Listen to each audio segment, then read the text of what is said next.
Disclaimer. This comic is made to be as silly and lighthearted as possible regarding the implied subject matter. Anything mentioned or featured in this comic does not reflect my thoughts or opinions on literally anything, so please don't cancel me. In the year 2469, the human race now spends more time at their computers than actually going outside and talking to real people. As a result, their communication has become gradually more and more opinionated to the point of absurd obsession, foregoing most laws of common sense. Now, if anyone dares speaks incorrectly, their social life as they know it will almost certainly fall to ruin. Cancelese, the language of the objectively right. The phonology, its consonants.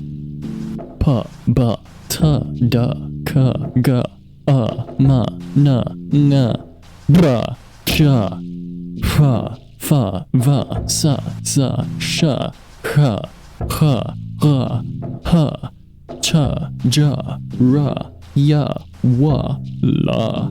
As you can see, all very normal consonants for natural language to have, especially this one. Its vowels: E, U, E, O, A, Ah. Forgive my pronunciation of this last one here, as I honestly can't even really differentiate it from this. And this also includes R-colored vowels as well, so R, you get the gist. The nouns. While nouns themselves in Cancelese don't change depending on the case or standard stuff like gender, each noun in a sentence will belong to one of 24 different noun classes. These are typically referred to using auxiliary particles going before the noun they're modifying. Now, what are those noun classes, you ask? Well, let me show ya. As you can see here, this is the full list of all 24 of them. At the top, we have the most positively viewed ones, and at the bottom, the most negative. Starting from the top. Based. This is if you agree with every single opinion or behavior of the noun. Unbased. If noun has a slightly unbased opinion or habit, such as thinking a hot dog is a sandwich or they put the milk before the cereal. Fail. If the noun has recently experienced an epic fail or other standard cringe moment. Typo. Rating. If noun has given a number rating to a piece of media that out of 10 is either 2 more or less than the standard IMDb rating. If this is a type of media that isn't a TV show or movie, then you would use whatever the conventional rating system is for that. Like for video games, it would be the IGN score. Unhealthy. If noun has a habit or exhibits a quality that while isn't unhealthy per se, could in fact be healthier, such as drinking tap water versus filtered water, or eating genetically modified food versus non-GMO food. Color.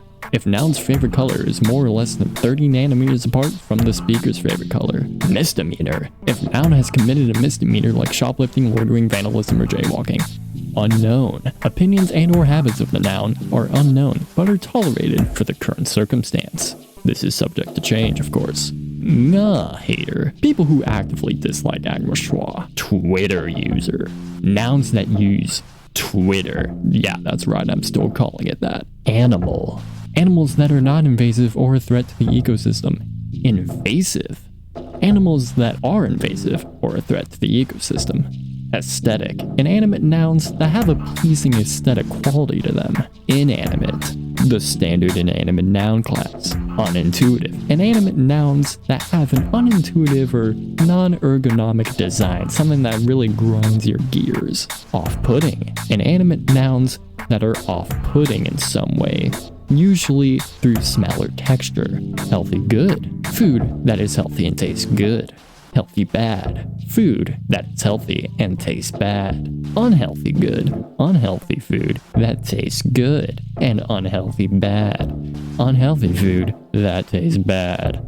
Less than 8 hours. Periods of time less than an 8-hour shift. We have 8 hours. Periods of time equal to an 8-hour shift. And greater than 8 hours. Periods of time greater than an 8-hour shift.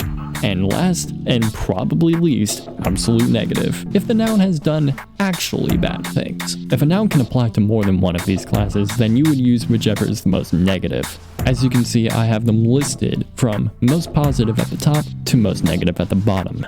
Now, Cancelese also has a vibe negator. This is a particle that can reverse the standard contextual meaning of a noun class. An example would be periods of time larger than 8 hours by default are assumed to be negative because, I mean, who wants to work more than 8 hours? But with the vibe negator, they can become positive and long vowels. When wanting to secretly convey that you don't abide by the opinions commonly used to regard a class, then you turn the vowel of the last syllable into a long vowel. Really? This is seen as simply an accent by outsiders.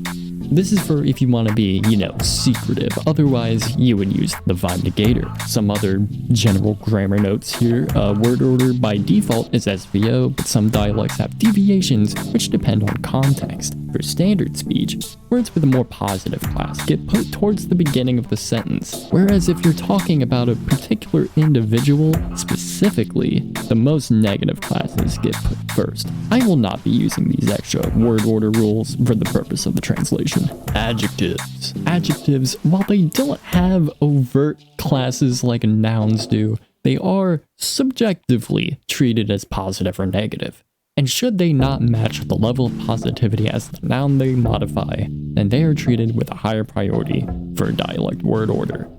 Otherwise, adjectives come after nouns. The verbs. The verbs here, pretty simple, much like English. Tense and aspect. We got past, present, future. We got perfective, continuous, habitual. We got active and passive voice. We got the suffix.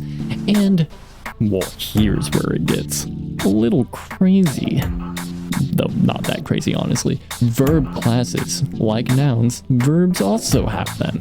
For verbs, it's healthy or unhealthy if the verb benefits the performer of the verb, if it benefits others, if it benefits both parties, and if it benefits no one. And we also have if the performer of the verb looks cool while doing it, if the verb is an original or unoriginal action in the context. Up to the speaker to decide that. If the verb is being done by one you would consider a professional at doing said verb. And we have if the verb is typically expected to occur in the situation. Oh boy. Translation.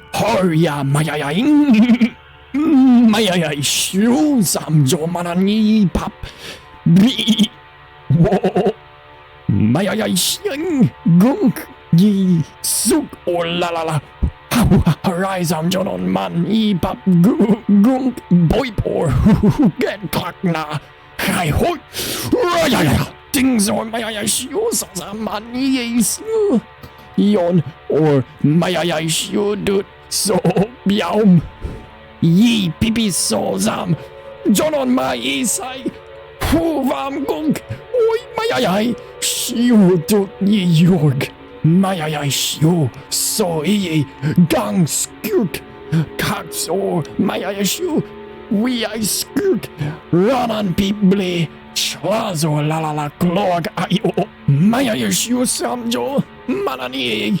Hog glop or mayai. Shiu do we out samjo. Ye sai. Hai. Clock, sai kang yo kyo. And that is it. Forgive any mistakes in my pronunciation, as I am not a native speaker. Thanks for watching. Apologies if this conlang seemed a bit simple and perhaps shitty, as this is essentially a cursed conlang speedrun. I totally didn't have this idea in my mind for like a month and then only started working on it the day before the deadline. Who would do that? Also, apologies if I made any errors in my gloss. I mean, I almost certainly did, considering the fact that I basically have never glossed any of my conlangs before. Also completely understandable if this gets disqualified. It's not like I was actually aiming to win anyways. I figure I might as well just make something, even if it is honestly not that cursed or impressive compared to every other submission. But if you didn't completely hate it, then I'll take that as a win. Mayai shiu.